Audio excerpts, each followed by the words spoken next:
Hello, hello, hello. I'm out of breath. We just got done working out. Welcome back to Jen Hannigan. She's Jen. I'm Hannah. Yada yada. Two best friends, healthy living, 2.5 years, over 230 pounds lost. I know. Isn't her hair so cute? I know. I look ridiculous, but I'm hot and sweaty, so I put it up in a high pony, and I look like at the dreams of my 8th grade self. It's like, oh. Okay. Hi. What are we calling this again? 5 things. We love our 5 things episodes. Welcome back to another 5 things episode. Just like the other 5 things episodes you've seen recently, probably filmed on the same day. No, not at all. Okay, this is 5 things that we are working to improve. Yes. Working on which to improve. Working to improve on. Working 5 things we are working to improve. 5 things we're working on, yo. 5 things we're doing. Yep. Sometimes. We're doing them better. We're trying. Number 1 is a big one. Enjoying sweets without binging. Okay, so my idea of enjoying sweets before I started this journey was eating a whole pan of brownies. And I'm not joking. Or a whole box of oatmeal cream pies. Oatmeal cream pies, trigger food. Oatmeal cream pies, I would eat a ton of those. Crackers and a Nutella. I could finish off a whole thing of Nutella. Dill pickle dip. Dill pickle dip. So, like, enjoyment came from binging. We've talked about that in the past. So, and that's something that is not easily, you can't get away from that easily. No. Like, that's a serious thing in your mind. So, we are working on kind of letting ourselves enjoy those things, because when we started losing weight, we just kind of avoided them. Yeah. And which is fine too. I believe it's fine. I mean, do what you have to. Like, there's certain things I can't go back to. Like, oatmeal cream pies is one of those things. I can't eat oatmeal cream pies because it reminds me of a binge food. But there was a time she couldn't even have them in her house. And, and they've been in my house, like, no problem now. Mm-hmm. But, there was totally a time I couldn't even have them in the house. So, I'm working on, like, taking it, like, I do enjoy brownies, and I can eat a brownie, like, sit down and, like, okay, the best way to do that, to enjoy. I like my hair like this. I love it. I think it's so cute. To enjoy a food without binging, I think you have to make it a thing. Yeah. Like, get your cup of coffee, put it on a pretty plate, sit down and enjoy it rather than standing in front of the pan of brownies. Yeah. That's, like, the best thing you can do, I feel like. So that this is a treat. This is something that you can enjoy, and enjoy it. But I think it's picking the right ones. I'll eat anything sweet. You put anything sweet and pretty much anything salty in front of me, and I'll eat it. But holding off for the things I really want to enjoy and really want. Like, oh, you wanted a story time. Here's one. Story time. Last year, I was craving, because she introduced it to me, a Dunkin' Donuts chocolate filled donut. Don't go there, guys. Don't go there. I really, really wanted one. And I couldn't get to the store because we were quarantined. The whole world was. The place, everything was shut down. Yeah. And then when I could, I'm like, as soon as I can get there, I'm going to get that. I still haven't had that donut. You still crave it? No. See? It took her a long time, though. It took a while. But I found... That's one of those I always used to go through and order 2 or 3. That's binge food. I think I found some... I don't remember what it was, which is funny. I don't remember what it was, but I found something that I really, really, really wanted. I'm like, I'm either going to have this or I'm going to wait and have that donut. I decided I wanted that, and then I never wanted the donut. I don't remember what it was, though. I remember that. But, yeah, so finding the right thing. Making it worthwhile. Yeah. Like, if you're not going to enjoy the oatmeal cream pie, then wait out for the brownie. And the funny thing was, I drove past Dunkin' Donuts like 10 times. And every time I did, I'm like, I really want that 10, donut. And I say a bazillion. Same thing.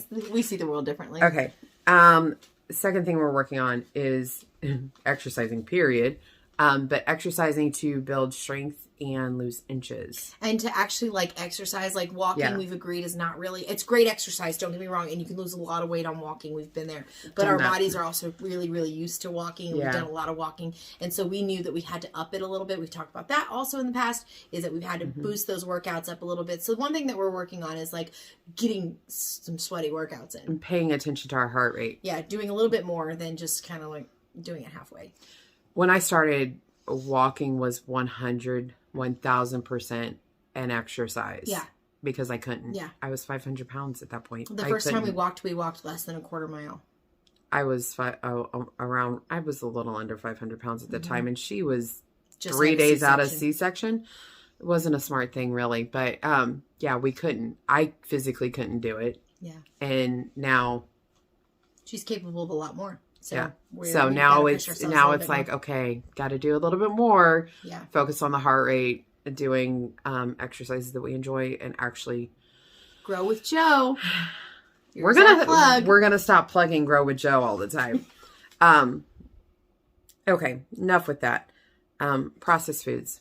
Yes. We're working to get rid of as much as we can because personally, it doesn't make me feel good. You know, there's a lot of things wrong with processed foods. This is not the channel to research that on, but there's plenty of YouTube channels to research if you want to research the dangers of processed foods. So we've been working with my kids to eat less of that, like less chicken nuggets and all of that stuff. And can you tell when they have it? Yeah, you totally can. And so, I mean, we are, you know, letting go of overly processed food because, I mean, most foods are some sort of processed, but we're trying to do those, you know, to let go of those overly processed foods, and everyone has felt better and done better, and so we're still working on that because it's a big process. Thing. It's a big thing, but it is something that we are working to improve because we feel better. Yes. Consistency. In a so, lot of areas, including you too. Well, one thing is, instead of having like 4 good days and then like 3 bad days, as far as like eating or exercise, trying to do a little bit of a better balance. And consistency is about balance because you're not going to be perfect all of the time. But if you can balance the good and the bad, then, and with a good balance, with a healthy balance, then that is what consistency is. And so we're trying to do better than those 4 good days and 3 bad days type things because it comes back to haunt you. So if we can be consistent with good eating, if we can be consistent with working out and with other things in our life, we've been working on Bible reading, we've been working on, I've been working on practicing the piano. Like there's all kinds of things that we're trying to get. She's been working on her morning routine, like, you know, consistency in a lot of areas of our life with my kids, like doing different things with them every day, that kind of thing. Consistency is key, and it's one that we're trying to work on. Yeah, and it teaches you discipline, and you need discipline in every aspect of your life. So it takes consistency to get to consistency, and we're working on being consistent. Okay. You're welcome. Number 5, being real with ourselves, not making excuses. Yeah, we can't just. Well, and a part of that comes with like letting ourselves know, like, hey, I know that you can do better. I know that you can do more, and actually pushing ourselves to do those things. Like she says ourselves, she means me putting up with her saying that to me. I'm there too. But yeah, we have to admit that where we've been is great. But we can do more, and that's the goal, is always to do more, always to be better. Know where we are, know what we need to work on, like being like real. Like, hey, what is there something I can do better on?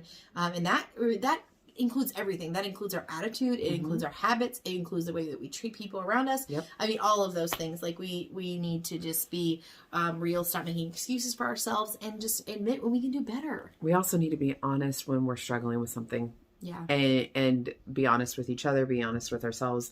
If something is a struggle, it's not something that we need to hide. I struggle with that a lot because I have a hard time verbalizing. Like I have a hard time, like I can be moody and like act out, but I just have a hard time saying, this is what's bothering me. I also have to have like downtime in between. Like if something's bothering me, like I don't want to talk about it right now. Like I'll talk about it like tomorrow. So. And she really struggles if I push her to talk about it before she's ready. She gets so mad. She says, Hannah, just shush. And that's part of my problem because I like to fix things and what I like to fix is things I cannot fix. So in a nutshell, number 1 of these things that we're trying to improve was enjoying sweets without binging. Number 2 was exercising and being consistent in our exercising to build strength and to lose inches. I'm surprised you can read that. I was walking when I wrote it. Yeah, this is kind of a mess. Was processed foods. Eliminating processed foods. I'm getting there. Number 4 is consistency. And number 5 is being real with ourselves. So what are you trying to work on? We want to know because maybe it's something we can add to our list. So if you want to let us know, then let us know down in the comments. If you enjoyed this video, like this video. And if you think that this video could help someone else, then click the little share button. There's lots of options to share. And there's one more that I'm missing, and I forgot what it was. If you're not subscribed. Subscribe. Join us. Please do. Be part of our friendship. Well, No? One of us is normal, one of us is not. Depends on the day. I think you have to judge by the hair. Which one's normal? Curly hair, gray streak. Which is normal. It's late. It's too late. So it's way too late. We're going to go, and we will see you in the next one. Thanks for watching. Bye. Bye.